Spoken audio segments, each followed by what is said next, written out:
자, 24년 이제 상반기, 하반기 오른다, 내린다, 막 반반 얘기가 분분하거든요. 소장님 어떻게 보시나요? 저는 이 전체적인 큰 흐름에서 하향 쪽으로 지금 하향 쪽으로 서울 수도권 기준입니다. 네. 일단.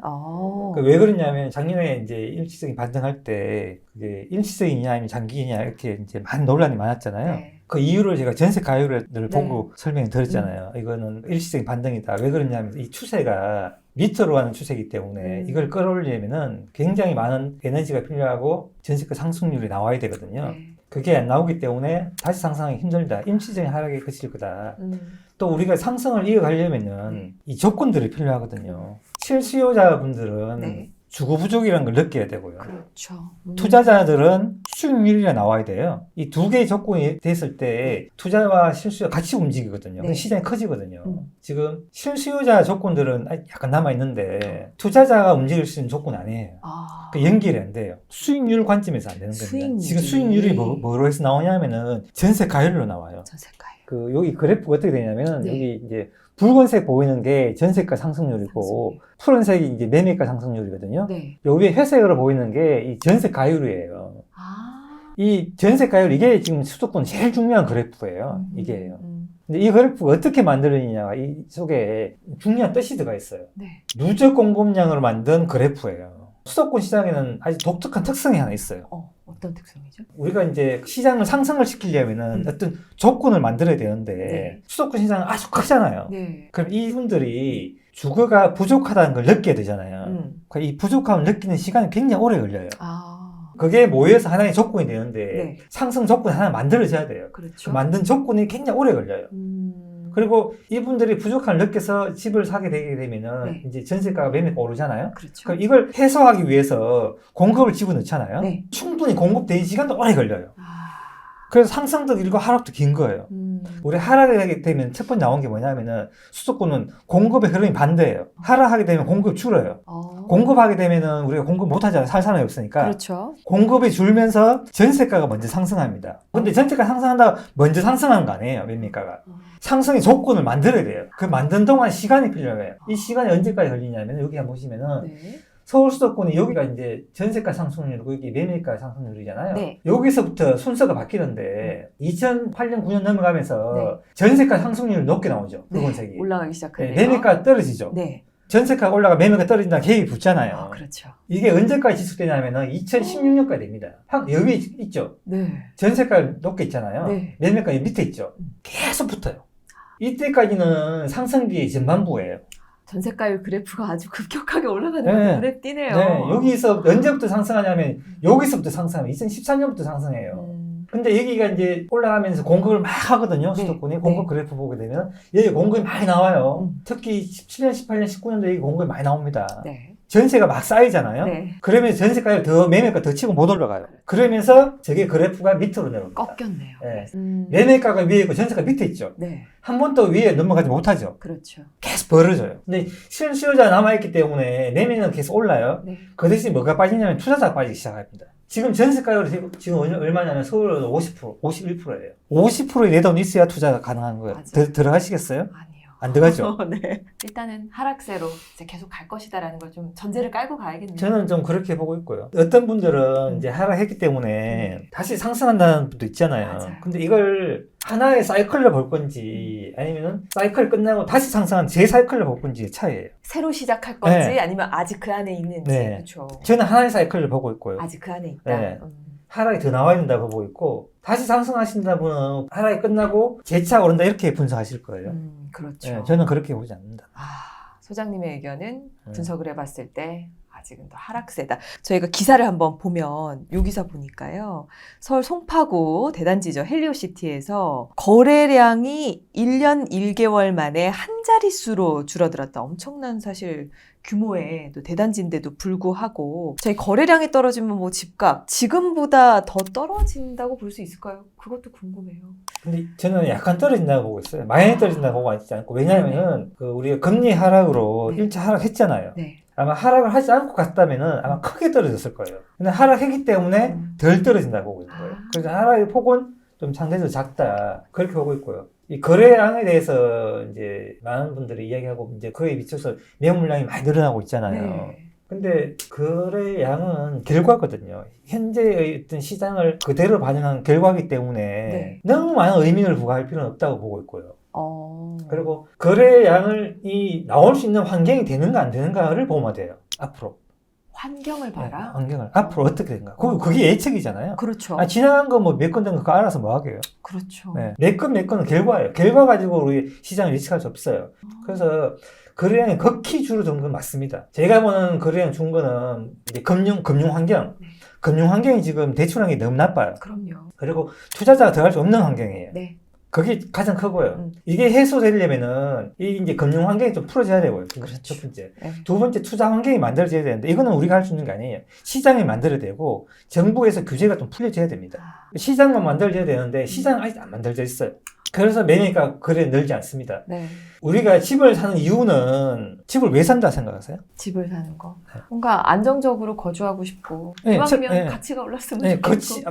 맞습니다. 정답이에요. 네. 거주와 우리가 수익률 내는 건 딱 두 가지밖에 없어요. 맞아요. 네. 네. 거주는 뭐냐면 집이 없으면은 거주할 수 있나요? 없죠. 네. 우리가 상승할 때는 어쩔 수 없이 성장하는 거 아세요? 집이 네. 없어서 못 산다니까 그 당시에. 우리 2011년도에 여러분들은 못 겪었지만은 제가 부동산 가니까 거기 이제 소장님이 네. 전세 대기자가 15명 있대요. 공책에 이렇게 저한테 보여줬어요. 이렇게. 그만큼 대기자가 많은 거예요. 네. 집은 안 사고 전세만 살겠다 꽉 있는 거예요. 그게 상승하려고 그런 거거든요. 네. 사인이네요. 네. 그런 거예요. 2014년도에 수도권도 비슷한 현상일 거였을 거예요. 지금 또 그런 지역들이 나오고 있습니다. 그런 지역들의 신호예요. 이게 뭐 한두 가지 여건으로 가격이 오르고 내리고가 결정되는 게 아니고 네. 여건이 갖춰져야 된다. 그렇죠? 맞습니다. 그 여건의 복합적인 것들을 우리가 다 봐야 된다. 특히 금융 환경, 투자 환경 이것들을 봐야 되는데 그런 관점에서 지금 서울 수도권 같은 경우는 하락폭이 크진 않더라도 좀 적게 나타날 수가 있다라고 네, 지금 분석을 좀 해주셨는데 또 지방은 또 분위기가 다르잖아요. 지방은 어떨까요? 우리가 이제 지방은 이 공급량에 시장에 미치는 어떤 영향의 어떤 패턴이 네. 서울과 전혀 다르거든요. 음. 여기는 3년 누적 공급량으로 움직이기 때문에 네. 3년치의 공급량을 잘 구성하게 되면 사이클이 굉장히 빨리 돌아가요.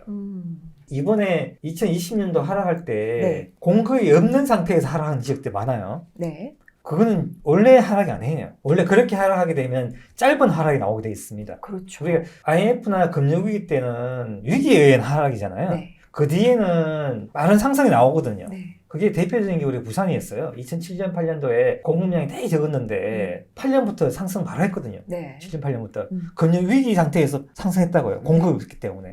거기 지방시장이거든요. 그래서 지방시장이 2022년부터 공급량이 없었는데 네. 그 상태에서 하락이 나왔는데 하락이 되게 짧아요. 음. 짧으면서 다시 상승을 일으켰거든요. 네. 그게 지금 계속 이어지고 있는 도시가 있어요. 작은 도시들이 없습니다. 소도시, 지방 광역시는 그럼 광역시는 아니고요. 광역시 아니고 그런 지방은 작년 우리가 4, 3분기하고 네. 올해 1, 3분기가 역전세가 가장 많이 몰려 있거든요. 아, 요 구간을 지나가야 돼요. 요 구간에는 조금 하락세가 조금 깊어질 수도 있어요. 그냥 급하게 매매를 해야 되니까. 그렇죠. 역전세가 있으니까 일어나면. 그걸 매도 통해서 이제 해결해야 되니까.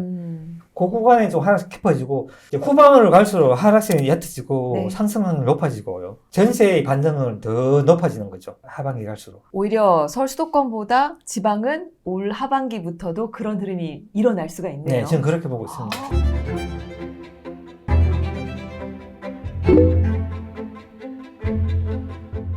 정부가 일시 부동산 대책을 내놨는데 이 대책이 왜 나왔는지 추진 배경을 좀 살펴보도록 하겠습니다. 기사를 보면은 수요에 부응하는 충분한 주택 공급이 이번 정책의 가장 큰 이유다. 목적이다라고 볼 수 있을 것 같아요. 자, 그렇다면 주택 공급 이전 수준과 비교했을 때 지금은 어느 정도 수준이라고 보면 될까요? 정부도 지금 공급 부족을 정확하게 인식하고 있잖아요. 네. 제가 똑같이 보고 있거든요. 서울은 올해만 보면 한 15% 정도 부족하고요. 공급이. 네. 내년에는 한 30% 부족합니다. 30%에 35%. 근데 서울의 올해가 아마 입주 물량이 역사상 최저라잖아요. 최저죠. 네. 근데 서울 수도권은 한 해 공급 물량 의미 없어요. 왜죠? 없어요. 왜요? 어떤 원리냐? 제가 누적 공급량이라고 말씀드렸잖아요. 네. 원리가 이래요. 큰 호수가 있다고 제가 설명해 드릴게요. 네. 호수가 있으면은 그 호수가 물이 꽉 차 있어요. 호수가 엄청 커요. 거기에 이제 그 배도 띄우고 낚시도 하고 수영도 하고 이렇게 물고기 잡는다 이렇게 생각할게요. 네. 거기에 물이 이렇게 줄어요. 천천히 줄으면 눈에 보이나요? 별로 안 보이죠? 보이죠. 네.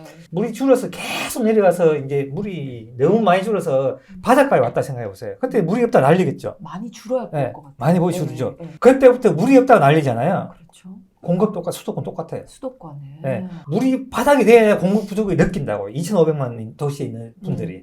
그때부터 공급을 이제 넣기 시작해요. 네. 아무리 넣어도 뭐야. 쉽게 빨리 안 채워지죠. 안 채우죠. 네. 아무리 넣어도 공급 부족하다가 하는 거예요. 그게 우리 2017년, 18년, 19년 공급 엄청 했어요. 네. 그래프 보시면은 그래도 공급 부족하다 해요. 왜? 옛날보다 안 찼기 때문에. 근데 2017년 넘어가고부터는 이게 꺾이잖아요. 네. 이게 전세 가격이. 이때부터는 많이 차가 올라가고 있는 거예요. 근데 많이 채웠는데 이제 컵 같으면 다 찼잖아요. 네. 작게부터 많이부터는 금방 넘치죠. 네. 의미 없잖아요. 그래서 원래 10,000세대지 20,000세대 의미가 없다고 하는 이유가 그거예요. 많이 채웠기 때문에 한 해 한 해는 의미가 없다. 아, 그렇군요. 네. 그러면 지금 올해, 내년, 또 후내년까지도 사실 공급량이 적은 편이지만 이게 한 해 한 해 단편적인 숫자를 볼 것이 아니라 좀 장기적인 뭐 5년, 10년 이런 주기로 좀 살펴볼 필요가 있겠네요. 저는 엄청 길게 봅니다. 17년, 18년 봅니다. 아, 그렇게 긴 주기로 네, 보나요? 봅니다. 서울 수도권의 공급량 같은 경우는? 네. 이 시간이 굉장히 많이 걸리는 거예요. 그러니까 이 균형이 깨졌다는 거는 이거 회복하기 굉장히 오래 걸려요. 근데 지금 많이 회복됐어요. 그러면 결국은 지금 정부는 일시 부동산 대책을 내놓기는 했지만 공급 부족이라고 느끼니까 어떻게 보면 이런 정책들을 내놓은 건데 네. 소장님 보시기에는 이런 정책으로 뭐 충전이 될 만큼 서울 수도권이 작은 시장도 아니고 그리고 지금은 이미 공급이 충분한 상태다. 뭐 이렇게 판단한다라고 보시면 될까요? 충분한 건 아니고요. 네. 시장을 이렇게 막 상승을 시킬 정도의 부족한 건 아니다. 그리고 사실 요즘 또 뉴스에서 많이 이슈가 되고 있는 게 바로 이제 PF 부실 문제예요. 이미 태형건설은 워크아웃 신청을 했고 PF 대출 이것도 한번 개념 한번 잡아주실까요? 간단하게 은행에 대출을 이렇게 해서 사업을 하는 거예요. 건설사에서. 근데 이 대규모 사업장이기 때문에 자체 어떤 자기 자본을 하기가 되게 힘들거든요. 네. 대출을 이렇게 해서 하는데 그걸 갖다가 각 이제 은행에서 대출 이자가 굉장히 높아요. 네. 그게 이제 미분양이 하게 되면 그게 문제가 생긴 게 PF 문제예요. 미분양이. 미분양이 되게 되면 그게 이제 현금이 안 들어오기 때문에 그렇죠. 특히 중공업 미분양 이런 것들은 심각하거든요. 네. 그런 사업장이 많게 되게 되면 결국은 부실로 가거든요. 그래서 이제 과거 2008년도에 망한 회사들 되게 많아요. 건설사들요? 네. 대구 같은 경우에는 2008년도에 건설사의 무덤이라고 했어요. 얼마나 많이 네. 들어가 놨으면. 네. 그래서 삼성 레미안 있잖아요. 네. 삼성 레미안 2010년도에 대구에 짓고 지금 한 번도 안 들었어요. 대구에 한 번도 안 들었다고요, 지금. 삼성 레미안 브랜드 없어요. 아예 들어오질 않는 거군요. 네. 그때 너무 뭔가 크게 손해를 봤거나. 그때 두 군데 분양했는데 두 군데 다 힘들었어요. 삼성 레미안이.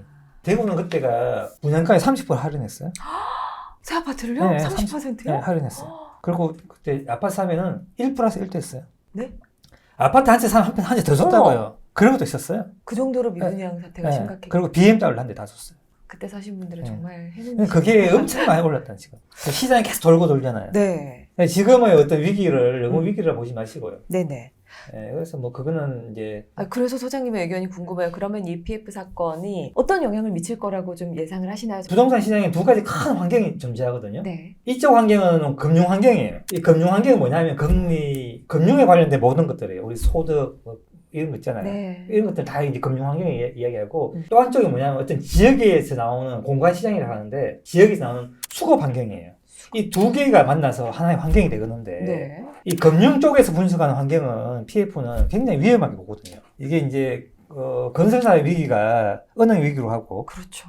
도미노처럼. 은행 위기가 또 뭐 어떤 다른 위기로 번지면 안 되잖아요. 네. 그리고 이게 뭐 좀 신용 경색이 되거나 어떤 그런 게 되면 일시적 금리도 올라갈 수 있고 뭐 이렇게 저희도 보거든요. 영향을 받는 거죠. 네, 받고 또 뭐 이런 사업장이 또 분양받아 놓으신 분들 있잖아요. 네. 그런 분들 어떤 피해도 있고 그런 분위기 때문에 전체적으로 이제 안 좋다 이렇게 해석하거든요. 네. 근데 이 공급에서 보는 시장은 PF 대출 내면 공급 못하자 이렇게 보는 거예요. 공급 못하잖아요. 아니 그 건설사 다 어려운데 누가 공급해요? 안 하죠. 그러면은 분명히 2, 4년 뒤에 공급 부족 나온다. 그 기회로 보는 거예요. 한쪽은 위기로 보고 한쪽은 기회로 보는 거예요. 위기와 기회가 동시에 네. 있네요. 네. 그래서 근데 잘 한번 보세요. 네. 이 문제를 해결할 수 있나 없는가 한번 보세요. PF 문제를 해결할 수 있나 없냐, 네. 공급 문제를 해결할 수 있나 없냐를 보시면 돼요. 어떨 것 같아요? 자, 정부가 이번에 태형을 워크아웃 결정했죠. 네. 해결하겠다는 거잖아요. 아, 그렇죠. 해결하겠다. 해결하겠다는 거잖아요. 네. 공급 문제 지금 이야기 대책 꺼냈죠. 네. 해결하겠다는. 근데 공급은 근데 안 되죠. 네. 왜 안 될까요? 이런 위기에서 안 된다고요. 어. 하락기에서 공급 안 나온다고요. 아, 지금 시장 상황이 하락. 시장 상황에서 공급 안 한다고요. 이런 공급하면 또 미분양인데 왜 합니까? 못하죠. 잘 생각해 보세요. 시장에 물건 안 팔리, 물건 가격이 떨어지는데 그럼 누가 만들어내나요? 그건 상식이에요. 떨어지는 시장에서는 공급 못 하게 돼 있어요. 그래서 우리가 2008년 금융위기나 IMF 때는 뒤에는 위기 뒤에는 반드시 공급 줄여져 있어요.